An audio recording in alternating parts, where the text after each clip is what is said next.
Hello my friends, in this video we're going to be doing a trash to treasure. We're going to be taking old fence pickets and spindles and we're going to be turning them into gorgeous home decor pieces. So let's go ahead and get started.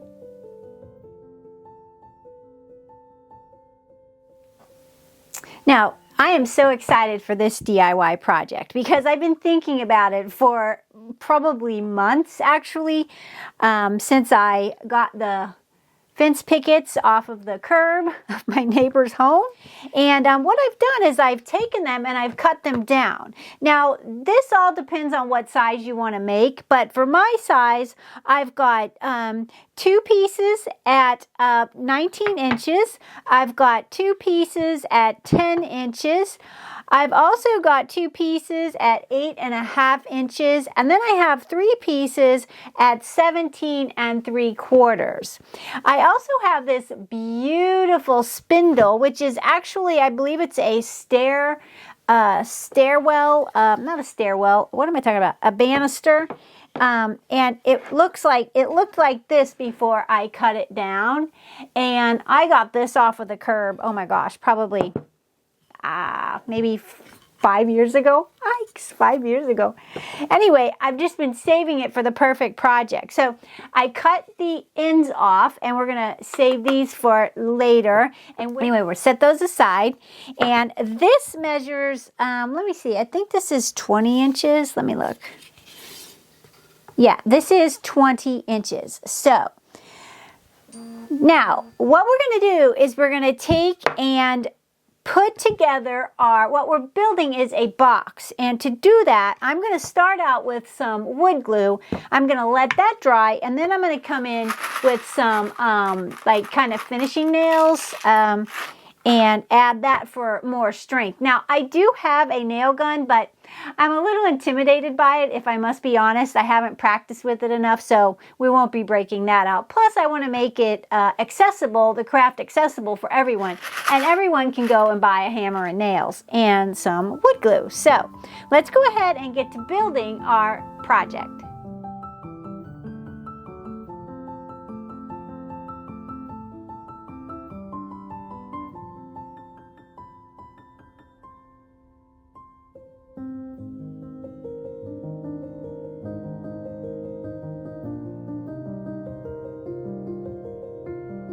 And as we're waiting for this to dry, I also wanted to tell you that I took the pieces, which you probably already figured out, but what I did is I took the pieces, they were like wide like this, and then I just cut them down the center to make these more manageable pieces. Now we're just going to let this dry, then we'll come in and we're going to add our nails once this dries enough that we can handle it. All right, once the glue dried, we put our little nails in the sides, up the sides, and then along the bottom here. Now, once we have this done and it's secure, we're going to take our other 2 pieces, which measure 8.5 inches, and we are going to try and add our dowel into them for a handle. So to do that, what I'm going to do is, I'm hopeful, fingers crossed, is I'm going to take and put holes in these that the dowel will fit right into. So we'll see how that goes. But anyway, to do that, no matter what dowel you're using, you need to match it up with either a drill bit that's big enough to match your dowel, or a paddle bit, which I'm going to do a paddle bit, and I'm thinking that my paddle bit of 1 inch will work.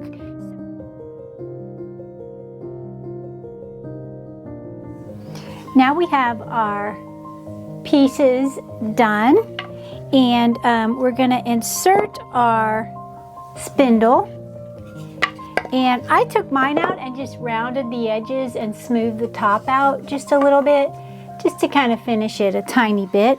And so now we're going to attach our pieces, our brackets, to the side of our tray. But first we have to insert our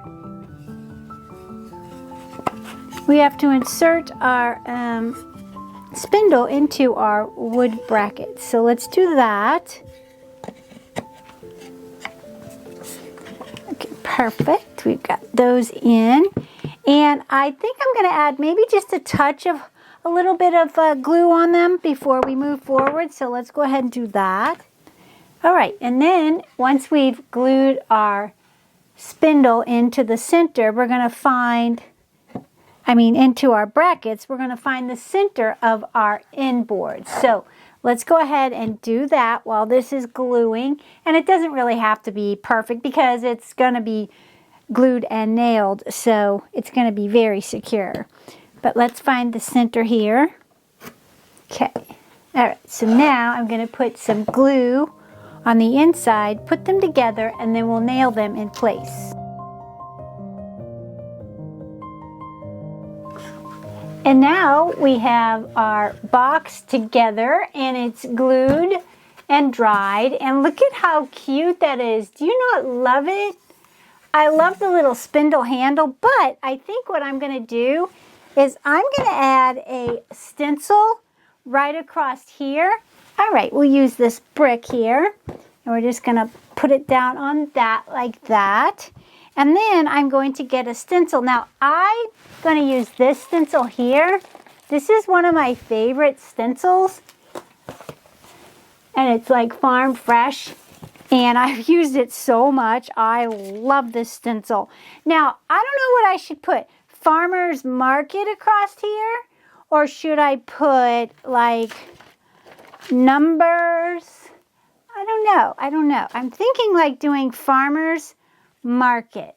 What do you guys?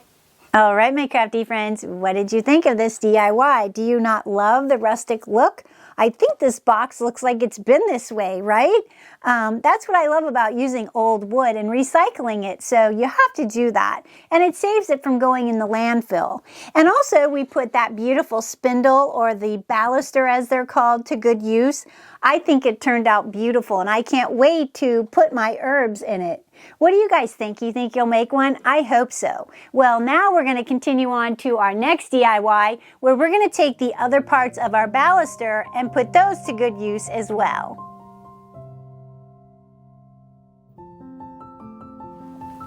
For this DIY, we're going to be using the cut-off ends of our spindle that we used for our little planter box. And I think these are so cute, actually. They're very rustic. I love that. So anyways, this is going to be a very, I think it's going to be a very cute DIY. Myself, personally, I'm going to love it. But anyway, so you're going to need your cut-off spindle pieces. I'm going to be using 2 of these bevel edge round wood discs from Hobby Lobby, and a couple of these little wooden candle cups from Hobby Lobby. So let's go ahead and get started. And first, we're going to start by just gluing everything together. So let's go ahead and do that.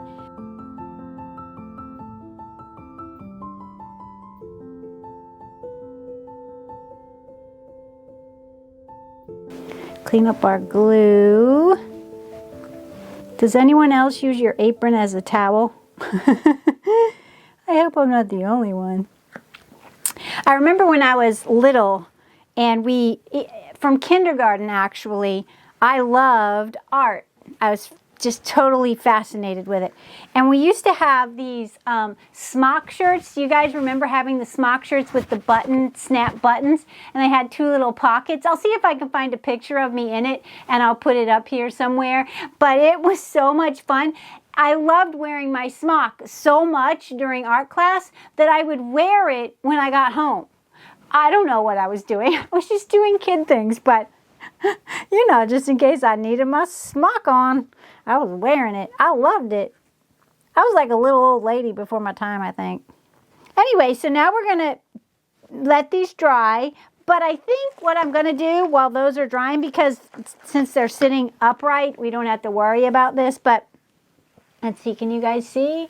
Can you see? You can't see this one. Let me adjust the camera so you can see both of them. Hold on one second. Okay, now you can see them both and my mess on both sides. But are you really a crafter if your craft room is all neat and tidy? Now, I wish I had a neat and tidy craft room. Trust me, I wish I did. I wish I was that kind of person. But guess what? I am not, ma'am. I am not. So we're just going to have to deal with it. Deal with it. Okay. Then we're just going to put our little wooden candle cup with a little bit of glue on it. We're just going to stick that right on top of our spindle. Hello, my craft friends. I just wanted to interrupt this crafting session to say, if you haven't yet subscribed, please go ahead and do so. We'd love to have you here at Sweet Bay Lane. Well, back to the crafting. Okay, and these are dry enough to do our next step. And that's going to be staining the base and the cups, because I want everything to kind of match before I do my next step. So let's go ahead and do that. And I'm just going to be using some of this gel stain, this oak gel stain from Hobby Lobby. So let's go ahead and get these stained now. All right, now the stain has dried. Now what I'm going to do with mine is I'm going to take mine out and I'm going to spray paint it with this flat matte primer spray paint. So let's go ahead and get that done and we'll continue on with our project.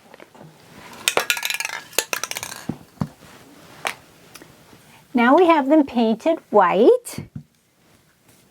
And it's very humid here, so everything is so like sticky. It's so gross. But anyways,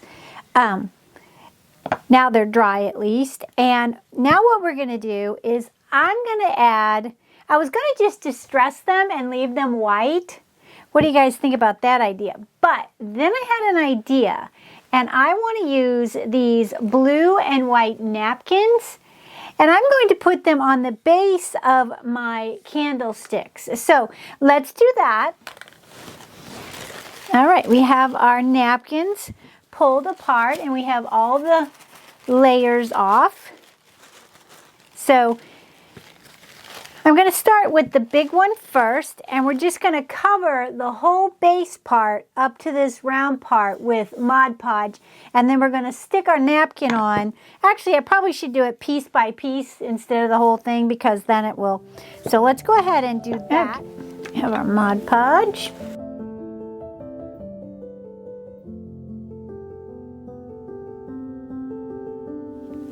Then we're just going to keep rolling it, putting our Mod Podge and putting the napkin down. Then once I have it around the base there, I just sanded off some of the edges. And now I'm just going to take off this part right up here, this little part around the rounded edge of the candlestick. And just gently do that to take off that extra napkin part. Okay, and then we have what looks like this.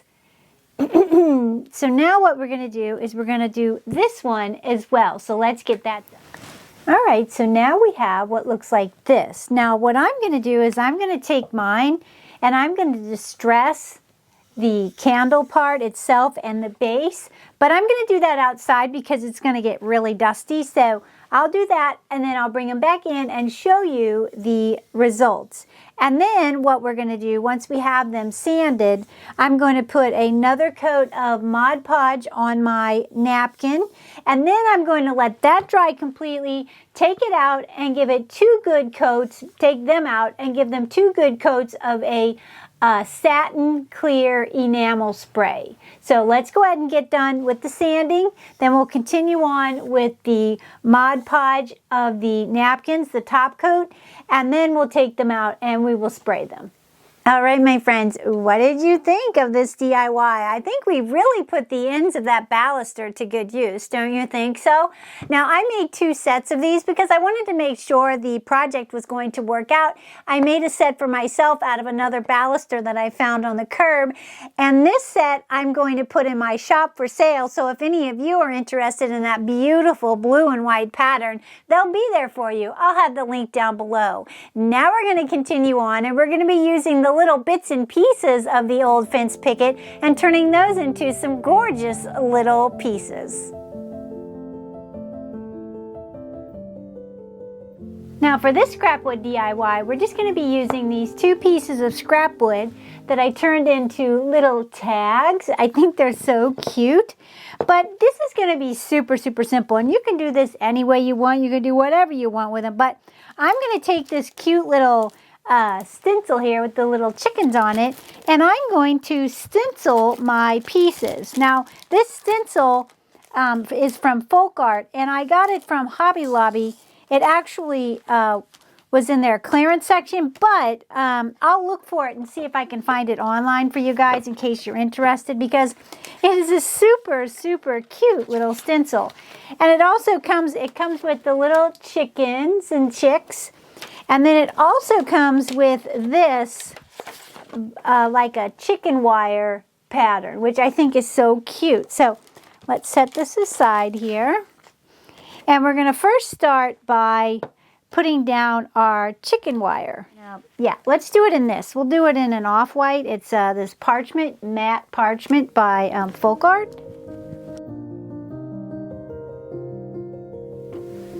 Okay, and then we have our chicken wire on, and it's just kind of lightly on there, kind of like old-timey kind of rustic look, and that's what I'm looking for. My hands are a mess now, but that's okay. We're going to continue on. And we're going to take our little chickens, and we're going to put those on there. And I think I'm going to put a rooster on this one, and then I'm going to put the eating hen on this one. Yeah, so let's do that. Okay, so we got our red, and I'm going to be using some of this flag red in a matte apple barrel. And we'll just put our little rooster and chick on here. I guess I don't even need really the chick. I could just do the rooster, but I think they're so cute. It's going to be hard to hold this, but that's okay. Let's just keep on going. Look at how cute it looks in the red. I love it. I love it. Okay. Now we're going to do our hen here, but our hen, we're going to do the little eating hen. Okay, so I think, yeah, I think what I'm going to do is put a little piece of this black and white gingham ribbon at the top here. All right, so we have those on. They're so cute. What do you guys think? Cute. But you know me, I'm going to add a bow, and I'm just going to make it out of this black and white gingham ribbon. And I have 2 bows made, so we're just going to attach those. All right, so now we have our bows on. Don't they look so cute, you guys? I love these. Now, you could just leave it as is, but what I think I'm going to do is I'm going to add some of this leather. What do they call this? Just dark brown leather cording, I guess. And I'm going to put it through the holes and tie it in a knot.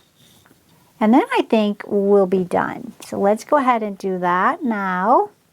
Oh, that looks so cute. Look at it. Look at how cute that looks. I love the little leather hanger. All right, so let's do this one. All right, my craft friends, that wraps it up for these Trash to Treasure DIYs. And I think the tags turned out so beautiful. What do you guys think? What a perfect use for all those little scraps. I'll also have a link to the stencil that I used, the chicken and the chicken wire stencil, which I love that stencil. It's so cute. I'll have it linked down below in my description box. Now, I hope this video inspires you to look at wood and old scrap wood differently. Also, if you haven't yet subscribed, please go ahead and do so, because we'd first love to have you, and we have many, many more DIYs planned. Well, until next time, make sure and keep it crafty.